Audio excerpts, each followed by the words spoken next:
Well, in this video, you're going to get to see me do all the mudding and taping of the sheetrock in my garage. A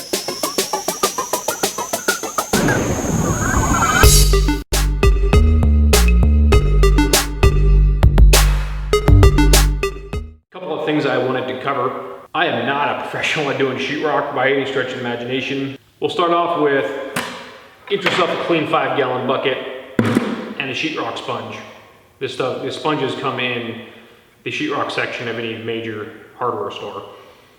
This sponge is really to keep your tools clean, to keep your hock or your bucket, whichever you choose to use, to keep them clean. It also helps you get a good estimation of how much water you're adding to your mud when you go to mix it to thin it out. Right? If you dip this in your 5-gallon bucket and you squeeze one time, that's a repeatable thing. And the amount of water that comes out is roughly the same each time. So you can get a pretty good guesstimation of how much water you're putting into your mud. It's fast. If you're doing a large project, you want to speed things up. So get yourself the sponge, get yourself a 5-gallon bucket, fill it about halfway up with warm water to make your life a little better. And that way you can keep your tools clean and you can add water to your mud as you're working. On to tape. Paper tape. I, in the past, didn't understand the importance of how to use specific types of tape. Some of you might have seen this stuff. This is like checker style, self-adhesive tape. On one of the remodels I did, I used this stuff exclusively because I didn't know better. Come to find out, that was a nightmare of a job because when I went to sand, this stuff would show through, it would start roughing up, and it looked really terrible. After watching a few videos on this stuff is really made for large gaps, specifically up in like corners or areas where the gap is so large the mud wants to fall out when you apply it. You basically take this stuff off, cut it to length, and it sticks to the wall. Once it's stuck to the wall on your first coat on a big open gap, you're able to go back through and push mud through the tape into the gap, and the tape then holds it in place instead of having it fall out. That's really all this stuff is used for. So I keep a roll of it around now, specifically for that application. Paper tape has a crease, a line down the middle of it. And that line is made so you can fold the tape in half really easily. That is now your inside corner. So you want to fold the tape, mud the corner, push this in, clean it up. You'll see me do all that later on. As far as inside corners go real quick, you'll see here in my bucket I have an inside corner trowel. And somewhere, oh, right in front of me, I have an outside corner trowel. Whew. Inside, outside. I use these because I'm not a professional and I have a tendency to stick the tip of the knife into the corner and tear the tape.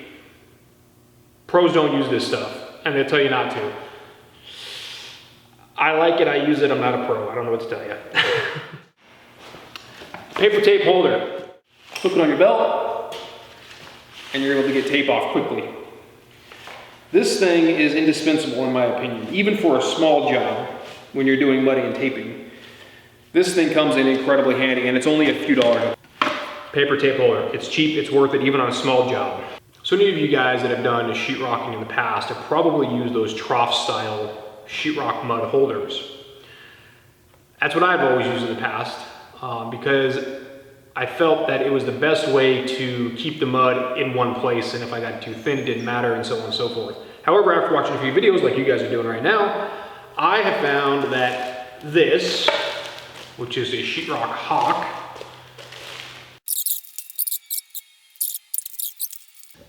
nice and tight, and it pulls that carriage bolt in, and you got a nice foam pad there. So mud goes on the hock, gives you a nice scraping edge, which holy moly, that edge is really rough. I'm gonna take some sandpaper and actually clean up that edge. We're gonna mix a little bit of this into a bucket, add a tiny bit of water. In this situation, I'm gonna use a paint mixer to mix it together because it's a really small amount. If you're gonna do a full box of this, you'd wanna get an actual sheetrock mixer or really like a 5-gallon paint mixer, the big paddle style versus this little fan blade style. But since tonight I'm only doing a little bit, I'm just gonna use this little guy. It's a lot easier on my drill also.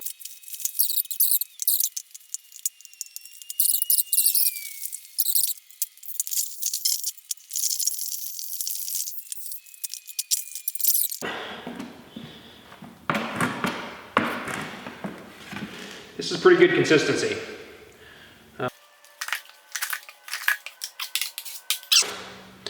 So it ain't falling off, right?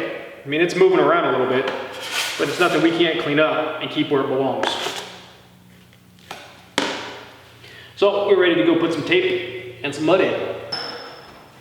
So you can see this, I know I'm far away on the camera, sorry, but this is a pretty big seam.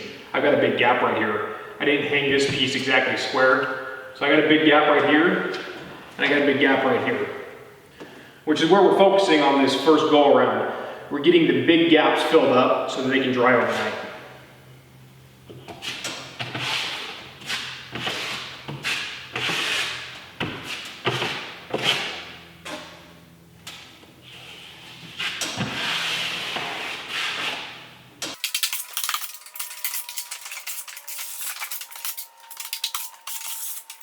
So that's it.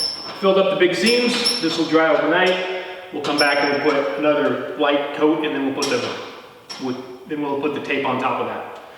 The mud didn't want to fall out of the seam. The gap wasn't big enough. However, you might have seen on my hip I have the checkered style tape. I'm going to go over by the door and just have you guys zoom in again. I'll show you where I think I'm going to need to use that checkered tape. I wanted to point out the consistency of that mud. So I've got this just sitting here. The hawk is resting on the cardboard box. And you can see the mud is going down very slowly. It's not falling off, which this is about the consistency that I like to work it because it's convenient. I don't have to worry about the mud falling off if I leave this sitting on side for a few minutes.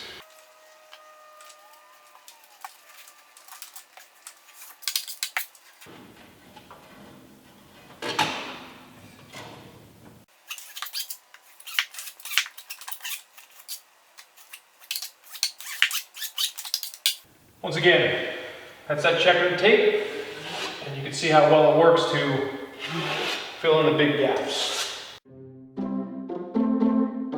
So you can see this bump right here in the mud. That's because my trowel ran over the top of the screw. Okay, looks like they're all good now. So now when I run over the top of that, see how it smoothed it out? I did go down and pick up a scooping knife. Right, it's got this radiused edge and it's got a little bend in it, and that allows you to get in the bucket and scoop out the mud. It's a little easier than using this straight knife.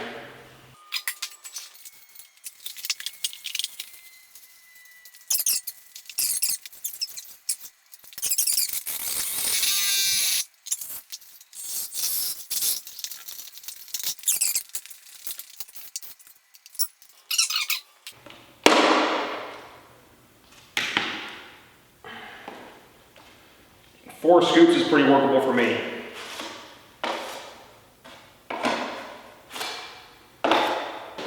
Alright, so I grab my tape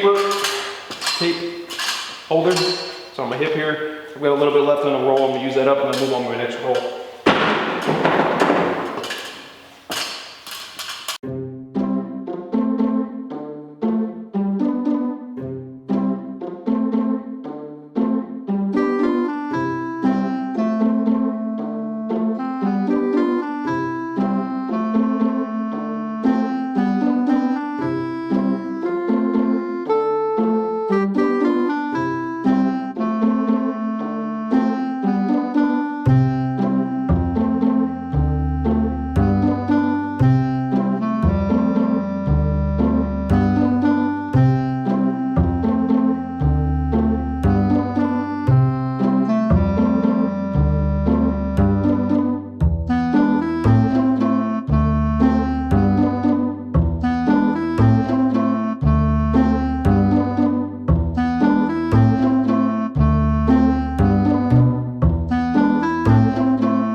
There's Grant. What are you over here helping me do today? Mud. Mud and tape. We hate mudding and taping. Here, come here.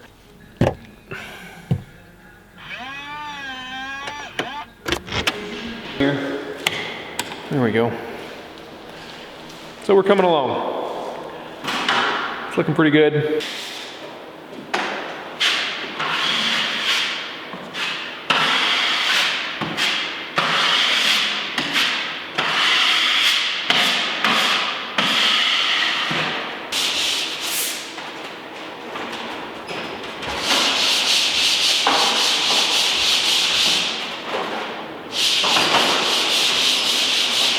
I went and picked up a new drywall sanding sponge.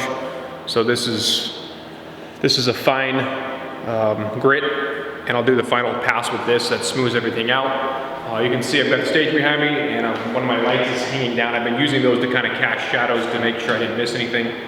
So we'll get started on that. Do the final, start with the ceiling, then do the top of the walls and work our way down. And we'll blow everything out and we'll be done.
I am done sanding.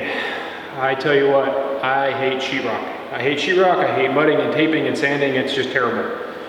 There's still a ton of dust in the air and I am covered in sheetrock dust, sanding dust.